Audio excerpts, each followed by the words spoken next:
Les podcasts du Figaro.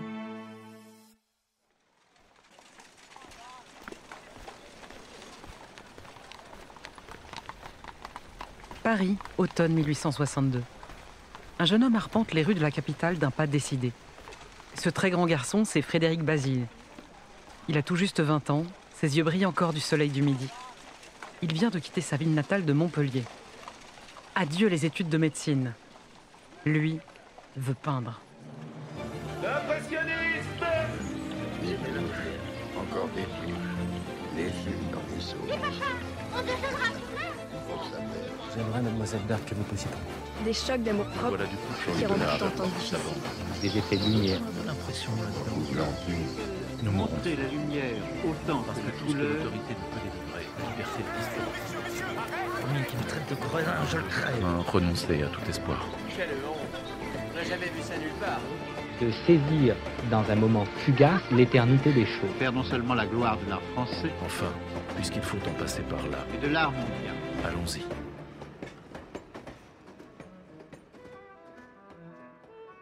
Bonjour et bienvenue dans ce nouvel épisode des sagas du Figaro Histoire consacré aux impressionnistes. Je suis Isabelle Schmitz, directrice adjointe au Figaro hors série. Comment ce groupe de peintres émergea-t-il dans la deuxième partie du XIXe siècle ? Et quelle voie choisirent-ils en peinture ? C'est l'objet de ce premier épisode.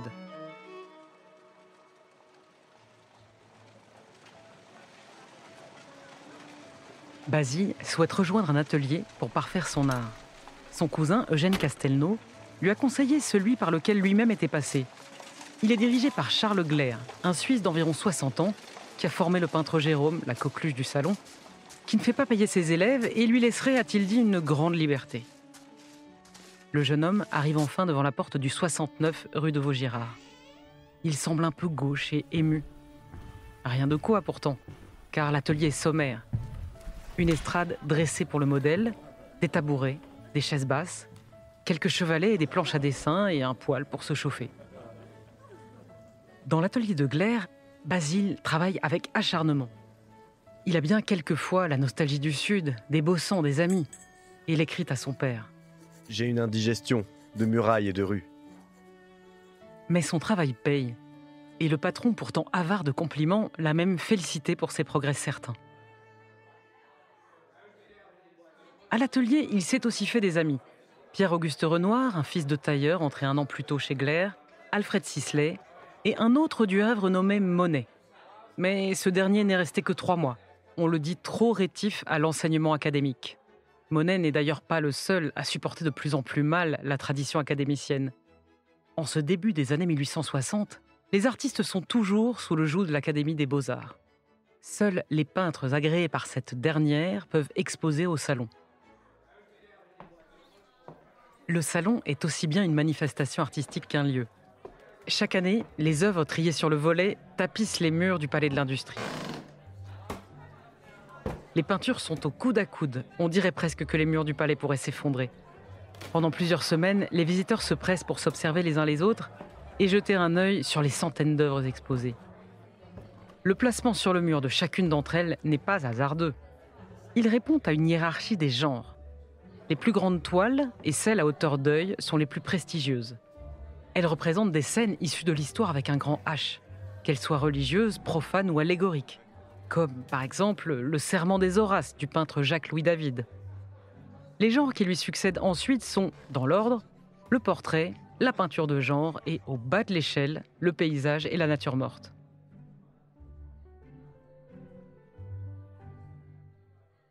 Pour espérer une place sur les murs du salon, il faut donc obéir à la hiérarchie imposée par l'Académie. Et personne ne peut se passer du salon qui fait et défait les artistes. Mais 2 découvertes vont bousculer ces traditions. Celle de la locomotive à vapeur et de la peinture en tube. Jusqu'alors, les artistes étaient condamnés à rester dans leurs ateliers pour y broyer leurs couleurs. Ils peuvent dorénavant monter dans un train, chevalet sous le bras et travailler en plein air.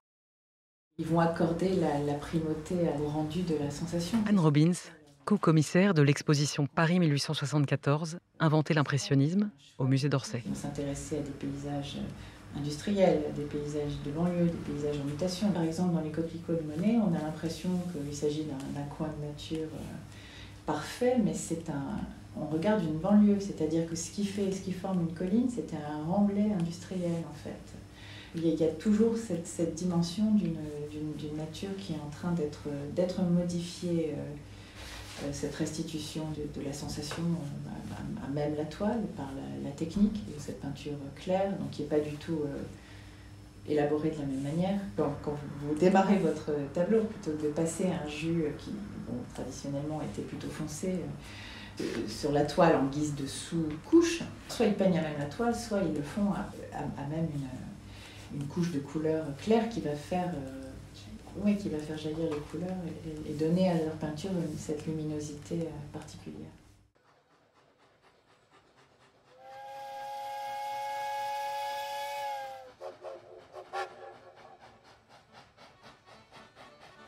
Au printemps de 1863, Renoir, Basile et Monet s'en vont peindre en forêt de Fontainebleau, comme leurs aînés les peintres de Barbizon. Les journées sont radieuses. Ils passent au cheval blanc, à Chailly, des soirées mémorables, peuplées de rires, de vers, de jeux et de silences, d'idéal partagé. Monet, qui est assez fort en paysage, prodigue ses conseils à Basile.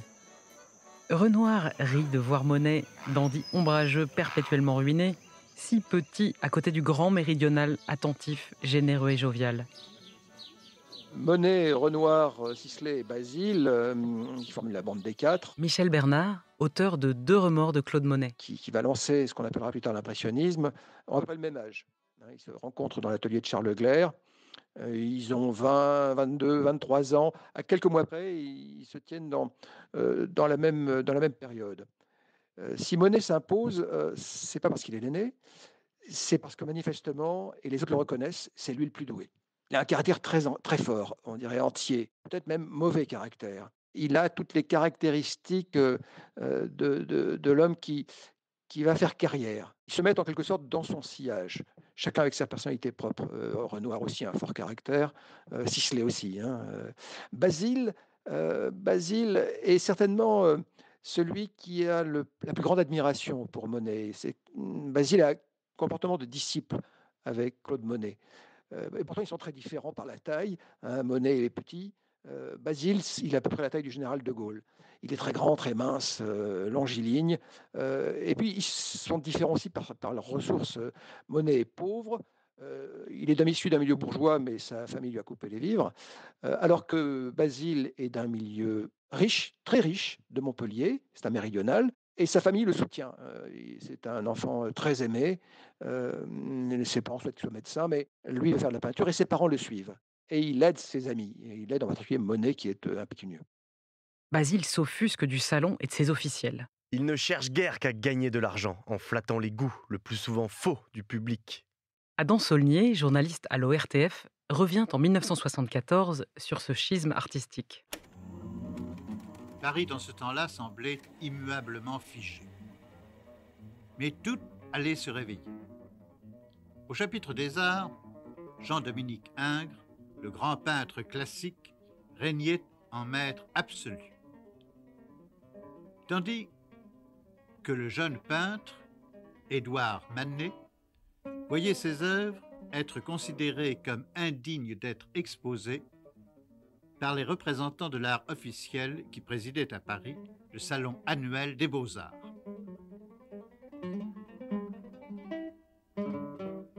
Aussi obtus que les officiels, le grand public s'indignait devant les œuvres des artistes non officiels, lesquels allaient cependant faire non seulement la gloire de l'art français, mais de l'art mondial.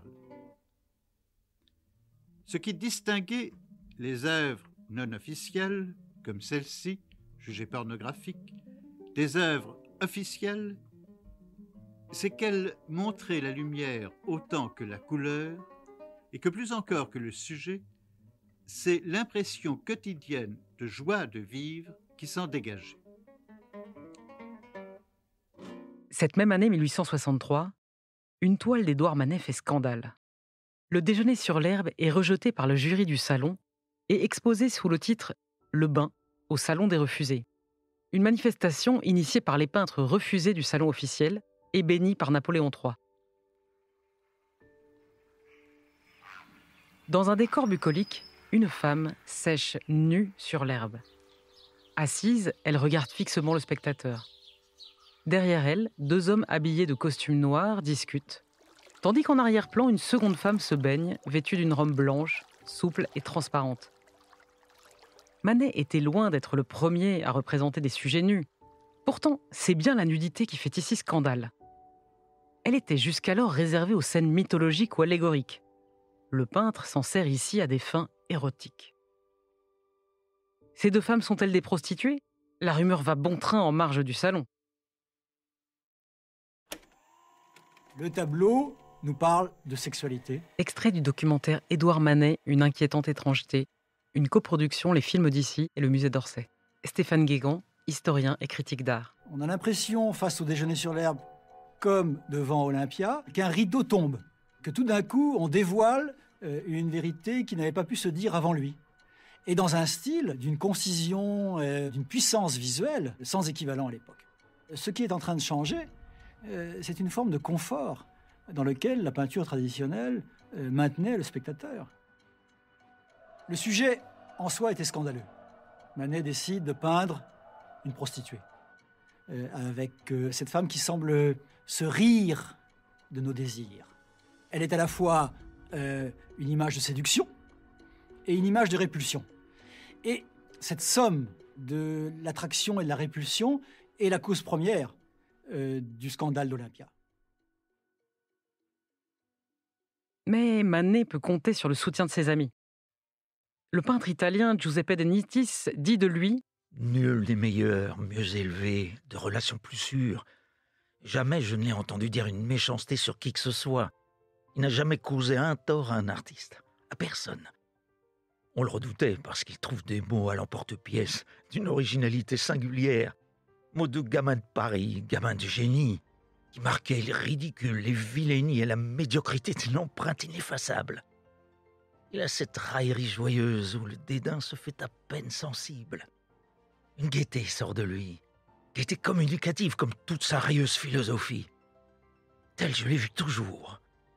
C'est une âme ensoleillée que j'aime. » Pour Basile, le déjeuner est un modèle, tout empli d'air et de lumière. Son cousin, le commandant Lejeune, va même jusqu'à offrir chez lui un banquet en l'honneur de Manet. Basile n'est pas le seul à se plaindre des étroitesses du salon. Claude Monet lui-même proteste et défend Manet. En 1944, Sacha Guitry se souvenait des propos amers que Monet avait tenus à l'égard des grands du salon. Je lui ai demandé un jour ce qu'il en pensait. Il m'a répondu « Je déteste M. Bonnat, pas tant à cause de sa peinture qu'à cause d'un geste abominable, horrible qu'il a eu. Quand il a fait visiter au président de la République les nouvelles salles du musée du Louvre, il a tourné le dos à l'Olympia de Manet en disant à Loubet « Passez, Monsieur le Président ». Dans les années qui suivent, le peintre est foudroyé par l'ensemble de la critique, mais défendu par un jeune salonnier, Émile Zola. À 26 ans et l'audace dans le sang, Zola n'a pas les yeux brûlés par trop d'années de convention picturale. Et voilà un moment qu'il fréquente les ateliers, les galeries, les cafés de Rapin. Ce 20 mai 1866, Émile Zola repousse les pages déjà froissées de l'événement sur le bois noirci de son bureau, chargé de livres. Il passe une main distraite dans sa barbe brune et soyeuse. Il vient d'être renvoyé du journal. Un sourire léger éclaire son visage pâle.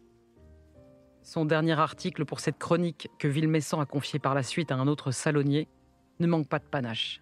« Adieu d'un critique d'art », a-t-il titré. J'ai défendu M. Manet, comme je défendrai dans ma vie toute individualité franche qui sera attaquée. Je serai toujours du parti des vaincus. Il y a une lutte évidente entre les tempéraments indomptables et la foule. Je suis pour les tempéraments et j'attaque la foule. Cette foule ne lui pardonne pas d'avoir étrillé si vertement les peintres à la mode. Peintres d'histoire et de boudoir, Gérôme, Meissonnier, Vernet, Cabanel, Bouguereau et les autres. Pire, de s'être fait le défenseur de peintres inconnus. Et surtout d'avoir mis au pinacle celui dont tout le monde rit, Édouard Manet. Cette année, le salon a refusé ses 2 envois, le fifre et l'acteur tragique. Zola apprécie cet élégant héritier, blond et racé, si déterminé à suivre une vocation irrésistible, celle de peindre ce qu'il voit comme il le voit. Ce charmant désinvolte qui s'étonne d'être devenu malgré lui le drapeau d'une révolte des jeunes peintres contre leurs juges. L'écrivain a rencontré le peintre il y a peu. Il a visité en avril, grâce à l'entremise de certains compagnons du café Gerbois, l'atelier de l'artiste dans la plaine Monceau. Il y a revu le déjeuner sur l'herbe, Olympia, le fifre. Sa manière comme son courage l'éblouissent. Il aime la franchise de son trait, ses figures puissantes, ses contrastes énergiques, sa recherche des tons justes qu'il désire tant lui-même en sa littérature. L'esclandre a rapproché les deux hommes. Manet invite Zola à dîner rue de Saint-Pétersbourg. À la suite d'une deuxième visite à l'atelier du peintre, Zola rédige, plus qu'un article, une véritable étude qui paraît le 1er janvier 1867 dans la revue du XIXe siècle sous le titre « Une nouvelle manière en peinture, Édouard Manet ». Il y fait goûter par les mots les tableaux que l'artiste ne pourra présenter à l'exposition universelle et qu'il a prévu de montrer sous forme d'exposition particulière, avenue de l'Alma, au mois de juin. Si j'avais été là, j'aurais prié l'amateur de se mettre à une distance respectueuse. Il aurait alors vu que ses tâches vivaient, que la foule parlait. Et il loue l'art qu'il veut contribuer à faire advenir. Celui qui saurait se mettre au service de ce qui compte plus que tout. La véritable beauté, la vie dans ses 1000 expressions, toujours changeantes, toujours nouvelles.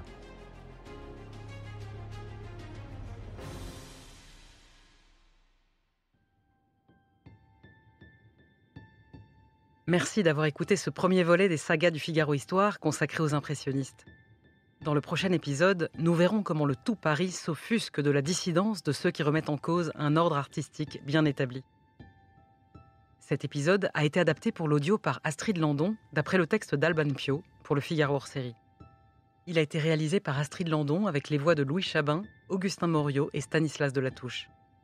À la production, Aude Cérès et Salomé Boulet. Prise de son, Louis Chabin. Le Figaro hors-série Paris 1874, Impressionnisme Soleil Levant est disponible en kiosque et sur Figaro Store. Vous pouvez retrouver les sagas du Figaro Histoire sur le site du Figaro, rubrique podcast et sur toutes les plateformes d'écoute. Si vous avez aimé cet épisode, n'hésitez pas à vous abonner et à donner votre avis.